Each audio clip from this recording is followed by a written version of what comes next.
नमस्कार दोस्तों, स्वागत है आप सभी का एक और नई वीडियो में। आज की इस वीडियो में हम बात करने वाले हैं किस तरीके से हम शिमानो MT200 हाइड्रोलिक ब्रेक्स को इंस्टॉल कर सकते हैं अपनी इलेक्ट्रिक बाइसाइकिल में। ये जो ब्रेक्स हैं वो हम इंटरनल केबल रूटिंग के साथ इंस्टॉल करेंगे।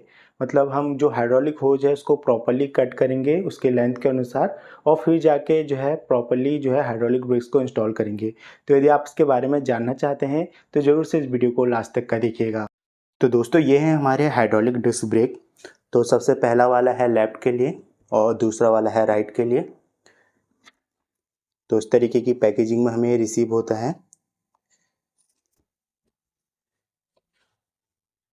बात करें इसके कंस्ट्रक्शन की तो हमें यहाँ पर इस तरीके का 3 फिंगर लीवर देखने को मिल जाता है।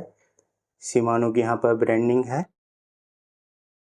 और इस तरीके का इसका लुक है कुछ। यहाँ पर शिमानो मिनरल ऑयल लिखा है। BL MT200 brake lever MT200 का है और इस तरीके का इसका कैलिपर है। काफ़ी लाइट वेट कैलिपर है। यहाँ पर भी शिमानो की ब्रांडिंग है और इस तरीके का इसमें एक स्पेसर डला हुआ रहता है ताकि अगर एक्सीडेंटली हाइड्रोलिक ब्रेक प्रेस हो जाए तो जो डिस्क पैड हैं वो आपस में स्टिक ना हो जाए। तो इस तरीके का इसका ओवरऑल कुछ कंस्ट्रक्शन है। काफ़ी लाइट वेट कंस्ट्रक्शन है इसका क्योंकि फुल्ली एल्यूमिनियम से बना हुआ है। इसके बाद हमें इसमें कुछ यहाँ पर 2 बोल्ट मिलते हैं, 5 मिलीमीटर एलन हेड बोल्ट। एक यहाँ पर हमको ऑलिव मिल जाती है और इसके साथ एक इंसर्ट मिल जाती है क्योंकि जब हम हाइड्रोलिक होज को कट करेंगे तो हमें इंसर्ट और ऑलिव को लगाना पड़ेगा। और 2 बोल्ट मिल जाते हैं, बस यही है। और थोड़ा सा इसमें पेपर वर्क है, इंस्ट्रक्शन वगैरह हैं, तो आप चाहें तो इसको भी रीड कर सकते हैं। तो यही सब मिलता है इसमें हमको। बात करें इसके प्राइस की तो जो फ्रंट का है उसका प्राइस जो है अराउंड 2040 रुपीज़ है और जो रियर का है उसका प्राइस 2240 रुपीज़ है। तो ये है इसका ओवरऑल व्यू। ना हम इसको इंस्टॉल करते हैं। नाउ सबसे पहले हमें अपने जो पुराने ब्रेक कैलिपर हैं, मैकेनिकल कैलिपर, उनको रिमूव करना होगा। तो उनको रिमूव करने के लिए आप 5 मिलीमीटर की एलन की का यूज कर सकते हैं, इस तरीके की। तो सिंपली इसको रोटेट कराएंगे एंटी क्लॉकवाइज डायरेक्शन में और जितने भी बोल्ट्स यहाँ पर लगे हैं इनको हम लूज कर लेंगे। ये अडेप्टर की ज़रूरत हमें पड़ेगी तो इसलिए हम इसे रिमूव नहीं करेंगे। बाकी इन दोनों बोल्ट्स को हम रिमूव कर लेंगे।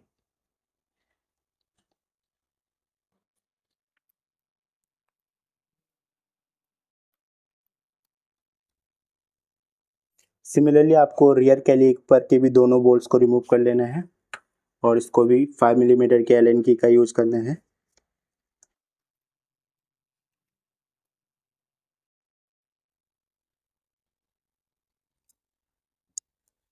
उसके बाद यहाँ पर ये एंकर बोल्ट है, इसको भी लूज कर लेना है आपको।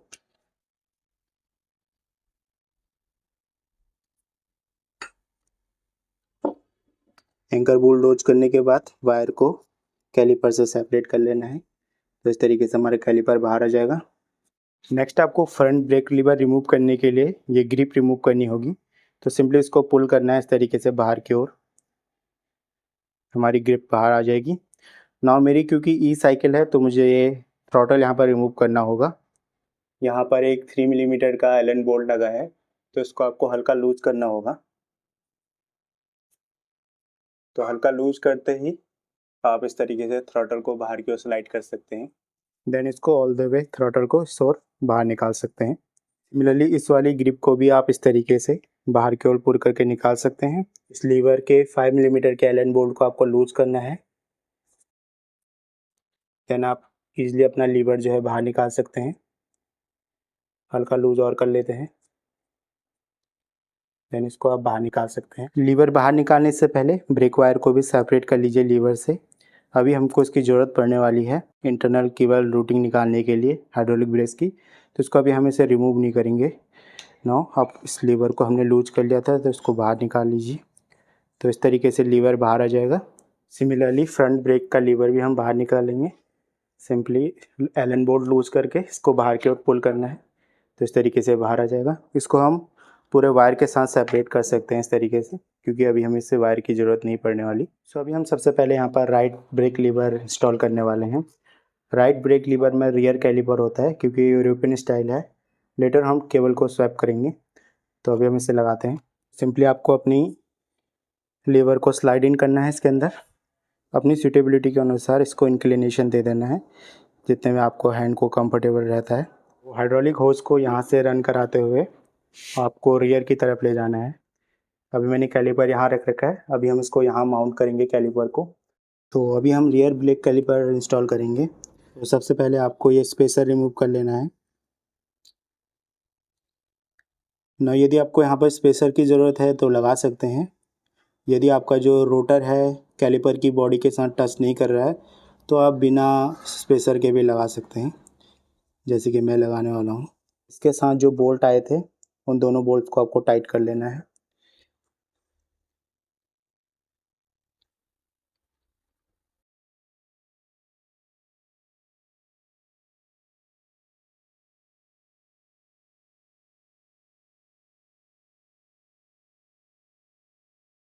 अभी इसको फुल टाइट नहीं करना है आपको, थोड़ा सा इसको लूज़ रखना है क्योंकि अभी हम इसको रोटर के साथ अलाइन करेंगे कैलिपर को।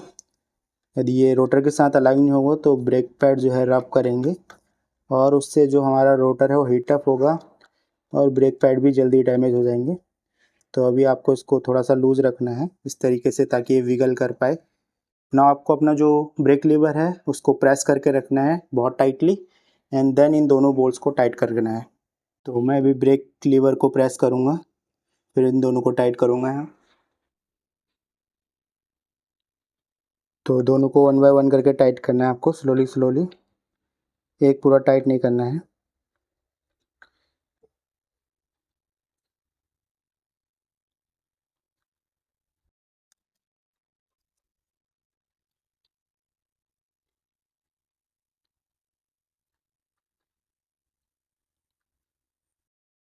ये टाइट हो गया है। फिर आपको व्हील को रोटेट करके देख लेना है, कहीं भी रबिंग नॉइज नहीं आनी चाहिए। तो अभी हमारा व्हील ऑलमोस्ट प्रोली रोटेट कर रहा है, तो अभी हम इसको ज़्यादा छेड़खानी नहीं करेंगे। सिमिलरली इस साइड का भी हम ब्रेक लीवर लगा लेते हैं। सिंपली इसको स्लाइड इन करना है।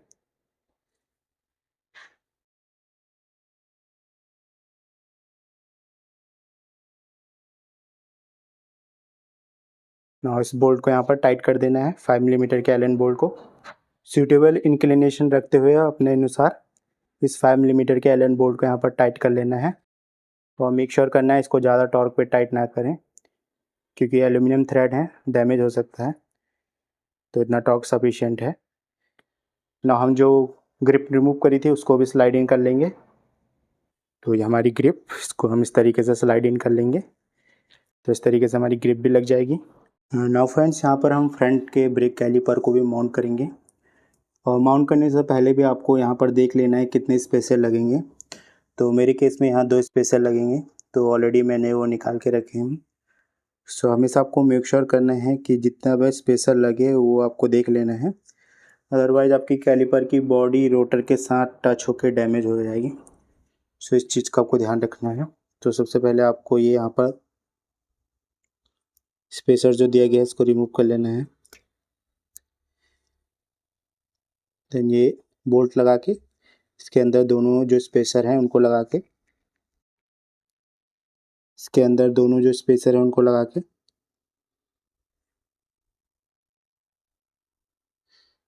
देन इस पर आपको इस तरीके से स्लाइड इन करके कैलिपर को देन इसको टाइट कर देना है। सिमिलरली नीचे भी आपको स्पेसर लगा के टाइट करना है।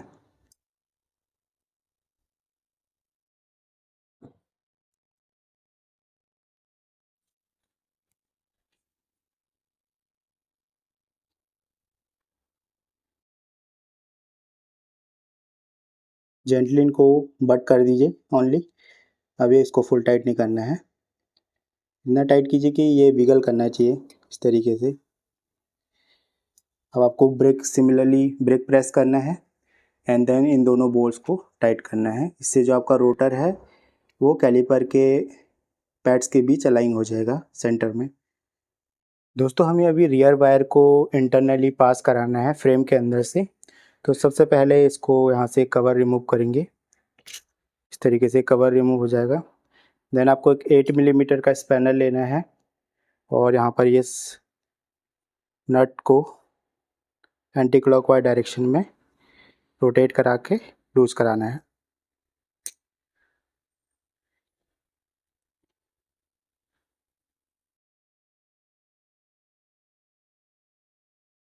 मेक श्योर आप लीवर प्रेस ना करें, तो लीवर से हाथ दूर रख लीजिए।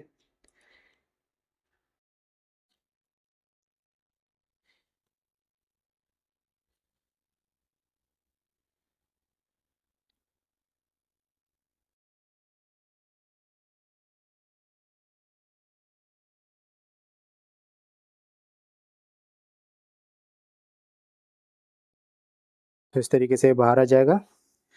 देन थोड़ा सा इस वायर को इस तरीके से विगल करके इस तरीके से बाहर आ जाएगी हमारी हाइड्रोलिक होस। अब यहाँ पर आप देख सकते हैं थोड़ा बहुत ऑयल निकल रहा है। तो इस पार्ट को हम ऑलिव बोलते हैं और इसके अंदर ही इंसर्ट लगी रहती है। अब इसी को हमको जो है इंटरनली पास कराना है, लेकिन इसको पहले हमें कट करना पड़ेगा यहाँ से, तब हमारा काम जो है ज़्यादा आसान हो जाएगा। कट करने के बाद हम इसमें फिर से नई ऑलिव और इंसर्ट लगाएंगे और उसको अपनी जो लेंथ है केबल के अनुसार, साइकिल के अनुसार, उसके अनुसार कट कर लेंगे। यहाँ से कट कर लीजिए ताकि हमें आसानी हो इंटरनली पास कराने में वायर को। तो इस तरीके से प्लायर की मदद से इसको कट कर लीजिए यहाँ पर। तो इस तरीके से कट हो जाएगा। ना हम इसको इंटरनली पास करा सकते हैं। अभी हाइड्रोलिक होस को यहाँ से पास करा लेना है आपको, जो पॉइंट बना रहता है वायर होल्डिंग के लिए। उसके बाद इस तरीके से पुरानी केबल के साथ अपनी जो हाइड्रोलिक होज है उसको अटैच कर लेना है पीवीसी टेप की मदद से। इसको धीरे धीरे आगे से पुल करना है और फ्रेम के अंदर से पास कराना है।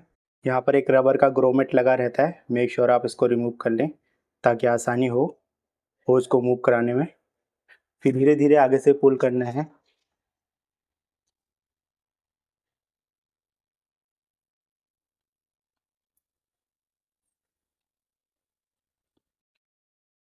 तो अभी आप देख सकते हैं हमारा जॉइंट वाला पोर्शन यहाँ आगे निकल गया है।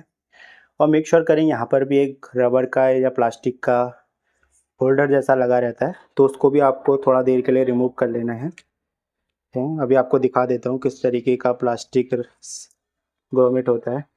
इस तरीके का प्लास्टिक ग्रोमेट होता है, यहाँ पर लगा रहता है, तो इसको भी आपको रिमूव कर लेना है। तो मैंने यहाँ पर ये प्लास्टिक का ग्रोमेट लगा लिया है और इसके साथ ही मैंने जो पीवीसी टेप है वो डिटैच कर लिया है। ना हम इस केबल को कट करेंगे जिस हमारी साइकिल के लेंथ के अनुसार। ना दोस्तों, अपन को अपनी हाइड्रोलिक होज को मेज़र कर लेना है जिस लेंथ पे आपको कट करना मैं इस लेंथ पे इसको कट करूँगा। तो यहाँ पे मैंने ऑलरेडी मार्क बना लिया है। तो इसके लिए मैं ये थर्मोकॉल कटर का यूज़ करने वाला हूँ, क्योंकि ये एकदम पैरेलल कटना चाहिए, अदरवाइज़ ऑयल की लीकेज हो सकती है। तो इस तरीके से इसको एक प्लास्टिक के ऑब्जेक्ट पे रख के, अपने हैंडल बार पे रख के देन इसको कट कर सकते हैं।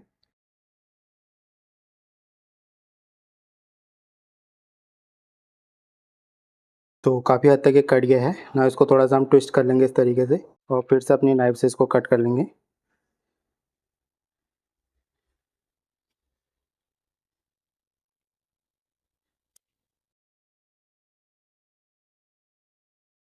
तो इस तरीके से कट चुका है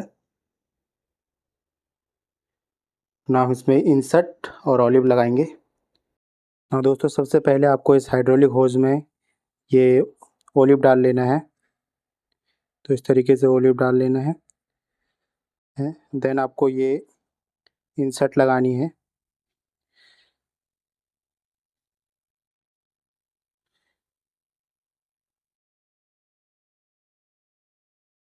अभी इसको इस तरीके से लगा लेना है।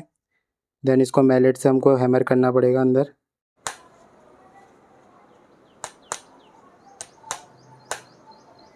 सो इस तरीके से हमारी इंसर्ट लग जाएगी। इस सरफेस के जस्ट सरफेस तक बैठना चाहिए अच्छे तरीके से, वरना ऑयल लीकेज होगा। तो ये लगने के बाद ना हम इसको टाइट करेंगे फिर से। अभी हमें केबल भी स्वैप कर लेते हैं। तो इसके लिए ये कवर रिमूव कीजिए और फिर से इसको एंटी क्लॉकवाइज डायरेक्शन में लूज कीजिए इस नट को।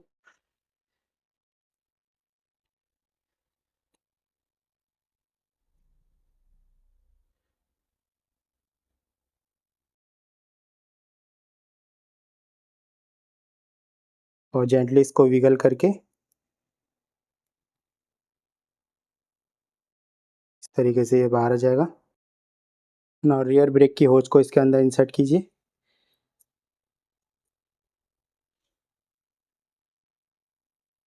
तरीके से प्रेस कर लीजिए अच्छे से। देन इस नट को इस पर टाइट कर दीजिए। ओवर टाइट ना करें, अदरवाइज ये थ्रेड बहुत जल्दी डैमेज हो जाते हैं क्योंकि एल्यूमिनियम के थ्रेड होते हैं।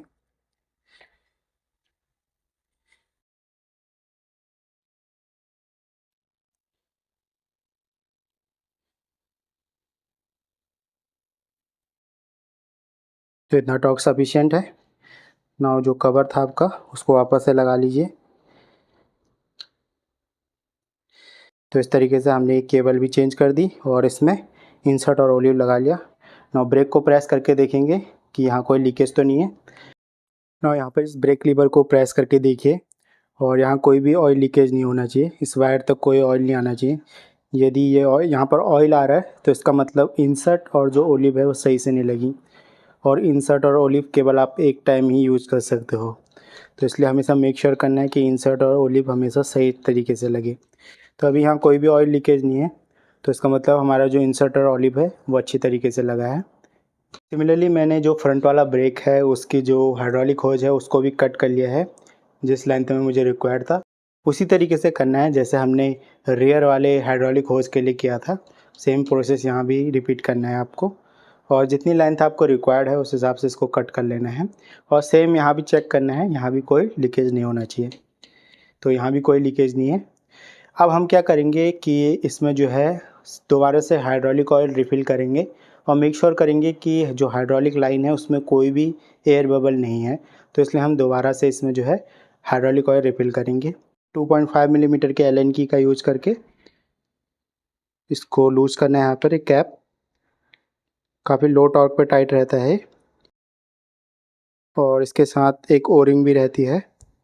इसको मेक श्योर करें आप मिसप्लेस ना करें, अदरवाइज़ यहाँ से वाटर एंटर कर जाएगा और साथ में एयर भी एंटर कर सकती है। तो हाइड्रोलिक ऑयल रिफ़िल करने के लिए मेरे पास सिरिंज है एक इस तरीके की, जिसमें कि मैंने आगे थ्रेड बना लिए हैं और इसको उसके ऊपर टाइट कर लूँगा मैं। एक्चुअली मेरे पास वो फनेल है नहीं, तो अभी ये कंट्रोलर यहाँ पर इसके साथ टकरा रहा है तो इसको थोड़ा सा लूज करके नीचे कर लूँगा। कंट्रोलर नीचे कर लिया है। नाउ इस सिरिंज को टाइट कर लूँगा यहाँ पर। वैसे तो इसकी ज़रूरत है नहीं हाइड्रोलिक ऑयल रिफ़िल करने के लिए, बट हमने थोड़ा होज कट कर रखा है, इस वजह से थोड़ा हाइड्रोलिक ऑयल जो है वो गिर जाता है नीचे, तो इसलिए इसकी थोड़ा ज़रूरत हो जाती है। तो इस तरीके से सिरिंज टाइट करके अब इसमें थोड़ा सा हाइड्रोलिक ऑयल रिफ़िल करना है। 4 to 5 ml कर सकते हैं क्योंकि ज़्यादा ऑयल की ज़रूरत नहीं है।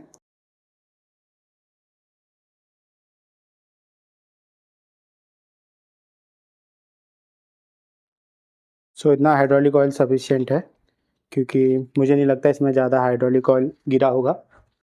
तो अभी हम लीवर को प्रेस कर रहे हैं तो यहाँ से कोई भी एयर बबल नहीं आ रहा। इसका मतलब है कि इसमें हाइड्रोलिक ऑयल की ज़रूरत नहीं है, सही है इसमें हाइड्रोलिक ऑयल। तो रहने देंगे, हम हाइड्रोलिक ऑयल रिफिल नहीं करेंगे। सिरिंज में जितना भी ऑयल है उसको वापस से पोर कर देंगे कंटेनर में। हाइड्रोलिक ऑयल रिफ़िल करने के बाद ये हमारा बोल्ट जो है इसको वापस से टाइट कर लेना है। इसमें थोड़ा ऑयल नीचे गिरता है जब इसको हम टाइट करते हैं, तो कोई बात नहीं, इसको हम फिर से वाइप अप कर लेते हैं। सोप सॉल्यूशन से भी क्लीन कर सकते हैं आप।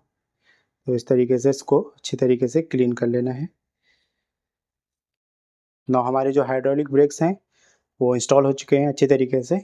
ना एक बार देख लेते हैं हम किस तरीके का इनका फाइनल जो लुक आया है। तो फ्रेंड्स इस तरीके से हमारे हाइड्रोलिक ब्रेक इंस्टॉल हो चुके हैं दोनों तरफ के विथ इंटरनल केबल रूटिंग। तो केबल को हमने इंटरनली पास कराया और जितनी भी एक्स्ट्रा केबल थी वो हमने कट कर ली है। यहाँ पर पूरी वायरिंग हमने नीट एंड क्लीन करी है हाइड्रोलिक होज की। यहाँ पर भी हम अच्छी तरीके से इसको इंटरनली ले गए हैं हाइड्रोलिक होज को, तो काफ़ी अच्छी तरीके से सारा कुछ हो गया है। और एक बार मैं इसको आपको टेस्ट करके दिखाता हूँ, इस तरीके की ब्रेकिंग परफॉर्मेंस हमको मिलती है।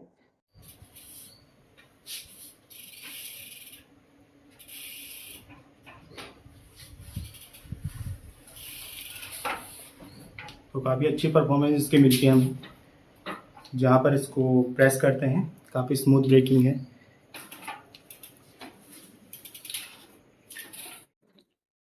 तो फ्रेंड्स, इस तरीके से आप भी अपनी बाईसाइकिल में हाइड्रोलिक ब्रेक्स को इंस्टॉल कर सकते हैं।